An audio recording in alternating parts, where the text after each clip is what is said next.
What's up, everyone? Welcome to the video. Today we're going to take a look at how to replace the battery in this Toyota remote head key fob.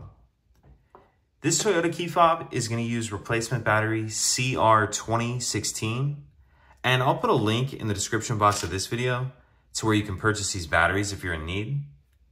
The other thing I'm going to be using is a flathead screwdriver.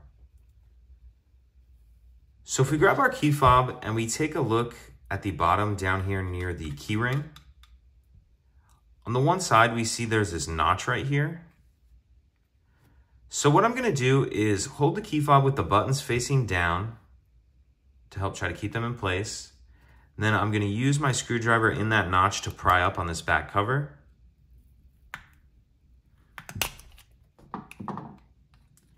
Get that back cover off. And now there's this plastic case in here that we're going to pull out, and we can set the rest of the shell to the side for now. And if we grab our screwdriver on the narrower end of this, on the part that has the clear plastic, there's kind of these little notches right here. What I'm going to do is put my screwdriver in there and then just twist like I'm opening a lock with a key. And as I do that, it pops this clear plastic piece up a little bit, and we can pull it the rest of the way off like that. Now we see our battery right here. And if you're using a bigger screwdriver, you'll need to grab something else, something smaller that can fit in this little notch. What I'm going to do is get in that notch and get under the edge of the battery and get it out of that holder. And this screwdriver is almost actually a little too big as well. I did get it out of there though.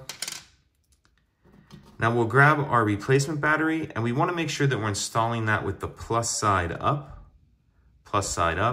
And we need to start this edge in first, this part that has this little metal holder on it. We'll start that edge in first and then snap it down into place.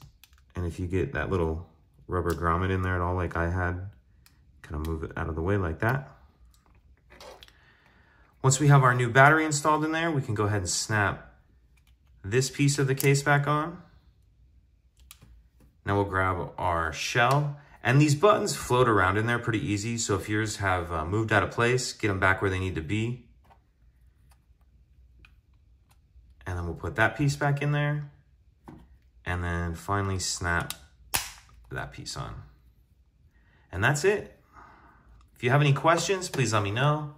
If you could take a second to like and subscribe, it helps us out, and I'd appreciate it. Thank you.